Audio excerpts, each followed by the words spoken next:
అనుకున్నంత అయింది. ఏదో ఒక రోజు ఈ డీప్ ఫేక్ వీడియోలు దేశాలను అల్లకల్లోలం చేస్తాయని అంతా ఊహించారు. అనుకున్నట్లే ఇవి ప్రస్తుతం ప్రపంచ దేశాలను తలకిందులు చేస్తున్నాయి. దక్షిణ కొరియా దేశంలో డీప్ ఫేక్ వీడియోల కల్చర్ ఆ దేశంలో కరోనా కన్నా భయంకరమైన అంటువ్యాధిలా మారిపోయింది. ఎవరో ఒకరి ముఖానికి ఫేక్ బాడీ కలిపి తయారు చేసిన అశ్లీల చిత్రాలు విచ్చలవిడిగా సోషల్ మీడియాలో చక్కర్లు కొడుతున్నాయి. దక్షిణ కొరియాలోని చాలా వరకు చాట్ గ్రూపుల్లో ఈ అసభ్యకరమైన డీప్ ఫేక్ చిత్రాలు షేర్ అవుతున్నాయి.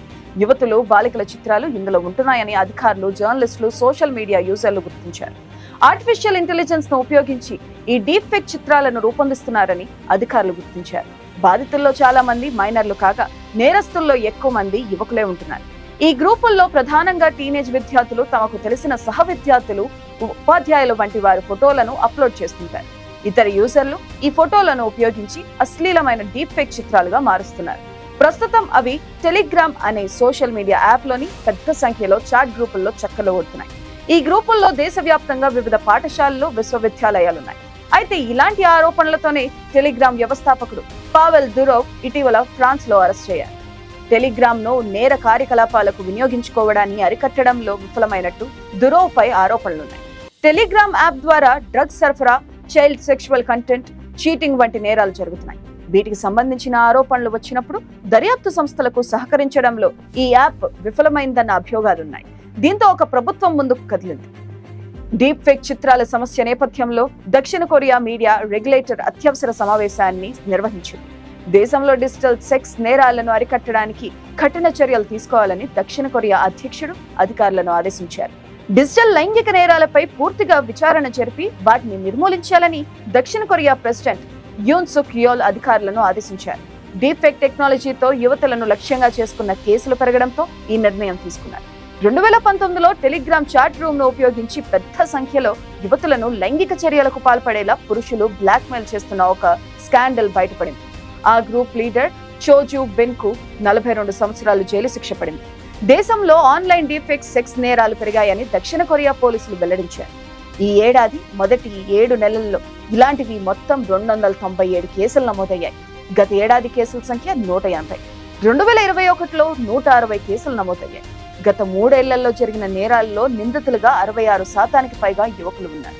ఈ తాజా సంఘటనలు 200 కంటే ఎక్కువ పాఠశాలలపై ప్రభావం చూపినట్లు కొరియన్ టీచర్స్ యూనియన్ చెబుతుంది.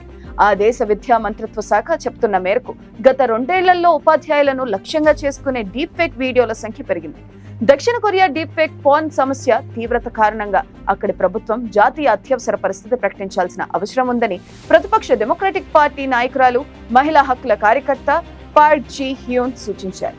ప్రస్తుతం అందుబాటులో ఉన్న సాఫ్ట్వేర్, అడ్వాన్స్డ్ స్మార్ట్ ఫోన్ తో డీప్ ఫేక్ లైంగిక వేధింపుల చిత్రాలను నిమిషంలో సృష్టించవచ్చు. ఎవరైనా ఎటువంటి ధృవీకరణ ప్రక్రియ లేకుండానే చాట్ రూమ్ లోకి ప్రవేశించి వాటిని పోస్ట్ చేయవచ్చు. అయితే ఎక్కువగా ఇటువంటి సంఘటనలు దేశవ్యాప్తంగా మిడిల్ స్కూల్, హై స్కూల్, యూనివర్సిటీల్లోనే జరుగుతున్నాయి. దేశంలో హెల్దీ మీడియా కల్చర్ సృష్టించేందుకు యువకులకు మెరుగైన విద్య అవసరమని ప్రెసిడెంట్ యూన్ అభిప్రాయపడ్డారు. డీప్ ఫేక్ చిత్రాలపై ప్రెసిడెంట్ స్పందిస్తూ, ఇవి చూడ్డానికి కేవలం చిలిపితనంగా కనిపించినా సాంకేతికతను ఉపయోగించి చేసే క్రూరమైన నేరం. దక్షిణ కొరియా మీడియా రెగ్యులేటర్ ఈ కొత్త సంక్షోభంపై చర్చించడానికి సమావేశమవుతుంది. అయితే ఈ సమస్యలను ప్రభుత్వం సమర్థంగా పరిష్కరించగలదా అని కొందరు విమర్శకులు అనుమానిస్తున్నారు. లింగ వివక్షను వ్యక్తిగత వివాదాలుగా తగ్గించి చూసే ప్రభుత్వం ఈ సమస్యను సరిగ్గా పరిష్కరిస్తుందని అనుకోనని జస్టిస్ పార్టీ నేతలు ఆరోపిస్తున్నారు. ప్రపంచానికి ఉపయోగపడే టెక్నాలజీలు కొన్నైతే ప్రపంచాన్ని వణికించే టెక్నాలజీలు మరికొన్ని. అందులో ఒకటి డీప్ ఫేక్. దీని వెనుక కూడా ఆర్టిఫిషియల్ ఇంటెలిజెన్స్ పాత్ర కీలకంగా ఉంటుంది. తన ముందుంచిన సవాలుగా అర్థం చేసుకుని తద్వారా ఈ సమస్యకు తానే పరిష్కారాన్ని కనుగొనే ప్రయత్నం చేస్తుంది డీప్ ఫేక్. ఈ విధానంలో ఊహల్ని వీడియోల రూపంలో నిజం చేసేందుకు వీలుంటుంది. మనం ఏమనుకుంటే అవన్నీ వీడియో రూపంలో నిజమవుతుంటాయి.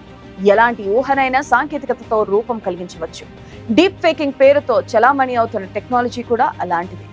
మొదట్లో సరదాగా కనిపించి తర్వాత సంచలనంగా మారి ఇప్పుడు మానవాళికే సవాలు విసురుతుంది.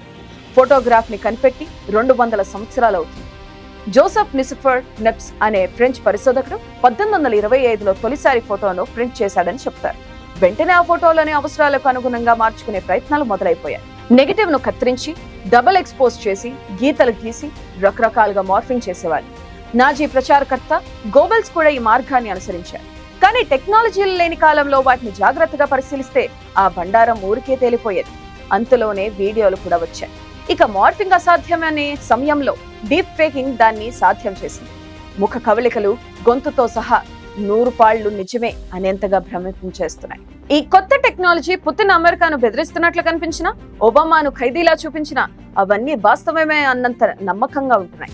వాటిని చూసిన వాళ్ళు అది నిజమని నమ్మేంతగా వాస్తవికత ఈ వీడియోల్లో కనిపిస్తుంది. మనం ప్రస్తుతం ఆర్టిఫిషియల్ ఇంటెలిజెన్స్ యుగంలోకి ప్రవేశించాం. ఇది మనల్ని ఎక్కడి దాకా తీసుకుపోతుందో తెలియదు, కానీ ఇప్పటికే మనిషికి తోడు నీడగా మారిపోయింది. ఏఐ వల్ల ఉపయోగాలు చాలా ఎక్కువగానే ఉన్నాయి. స్వంతంగా ఆలోచించి పెట్టే యంత్రాలు తయారవుతున్నాయి. ఇచ్చిన ఆదేశాలను తూచా తప్పకుండా పాటించే రోబోల స్థానంలో అవసరమైతే ఆలోచించి నిర్ణయం తీసుకునే సామర్థ్యం పెరుగుతుంది. ప్రస్తుతం ఇతర గ్రహాలలో రోవర్లు ఈ విధానంలోనే పనులు చక్కబెడుతున్నాయి. ఫలానా పని చేయడం వరకు మాత్రమే చెప్తే చాలు. సురక్షితంగా ఎలా చేయాలో మరీ నిర్ణయించుకునే శక్తిని ఏఐ ద్వారా రోబోలకు కలుగజేసే వీలు ఏర్పడింది. మనిషి కేవలం కొన్ని రకాలుగా ఆలోచించి నిర్ణయం తీసుకుంటే, ఏఐ మాత్రం ఉన్న అన్ని మార్గాలను శాస్త్రీయంగా ఆలోచించి నిర్ణయం తీసుకుంటుంది. అంటే మనిషి కన్నా ఎన్నో రెట్లు సామర్థ్యాన్ని పెంచుకుంది. ఇదంతా ఏఐ వల్ల సాధ్యపడింది. అంతటి మహాశక్తి వినియోగంలో తేడాలు వస్తే ఎంతటి ప్రమాదానికైనా తెగించవచ్చు. ఇప్పుడు మనం చెప్పుకుంటున్న డీప్ ఫేక్ విషయంలోనూ ఏఐ ప్రవేశంతోనే సమస్యలు మొదలయ్యాయి. ఆర్టిఫిషియల్ ఇంటెలిజెన్స్ డీప్ ఫేకింగ్ కోసం ఎన్కోడర్స్, డీకోడర్స్ సాంకేతికతను ఉపయోగిస్తారు. ఎన్కోడర్స్ 2 చిత్రాల కదలికలను క్షుణ్ణంగా పరిశీలించి వాటి మధ్య సారూప్యతను పసిగడతారు.